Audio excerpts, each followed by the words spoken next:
बड़ी खबर है, यूपी के सीएम योगी का बड़ा बयान। यूपी में सड़कों पर नमाज नहीं। योगी कहते हैं यूपी में अब दंगे नहीं होते। ये भी सीएम योगी की तरफ से कहा गया। बड़ी संख्या में लाउडस्पीकर पर रोक लगा दी गई है। इस बात का जिक्र भी सीएम योगी ने किया। बड़ी खबर है इस वक्त आपकी टीवी स्क्रीन पर। यूपी में सड़कों पर नमाज नहीं होती। यूपी में अब दंगे नहीं होते। बड़ी संख्या में लाउडस्पीकर पर रोक लगाई गई है। इस बात का जिक्र सीएम योगी की तरफ से किया गया है।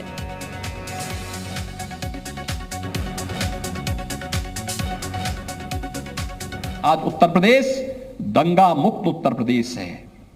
उत्तर प्रदेश ने नई सरकार ने अपने कार्यक्रम को फिर से प्रारंभ करते हुए जिन कार्यक्रमों को आगे बढ़ाया है, आपने विगत 1.5-2 महीनों के अंदर देखा होगा।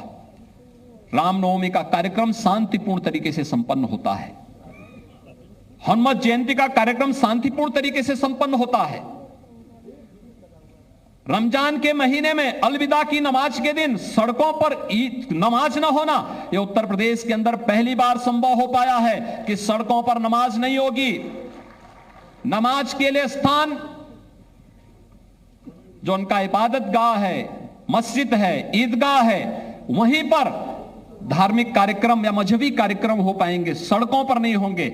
और इसके साथ ही आपने ये भी देखा होगा कि जो अनावश्यक शोरगुल था, उस शोरगुल से कैसे मुक्ति मिलती है।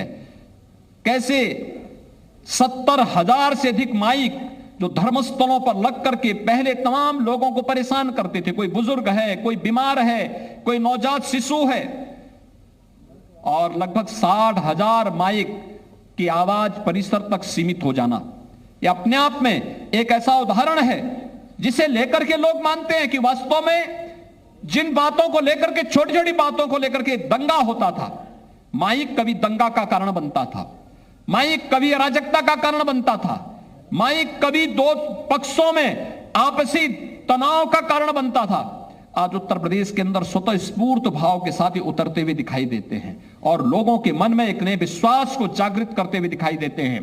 और इस विश्वास को आगे बढ़ाने के लिए कि नए भारत का नया उत्तर प्रदेश तैयार है, जो एक मजबूती के साथ अपनी एक नई पहचान देने के लिए देश और दुनिया के सामने प्रस्तुत है।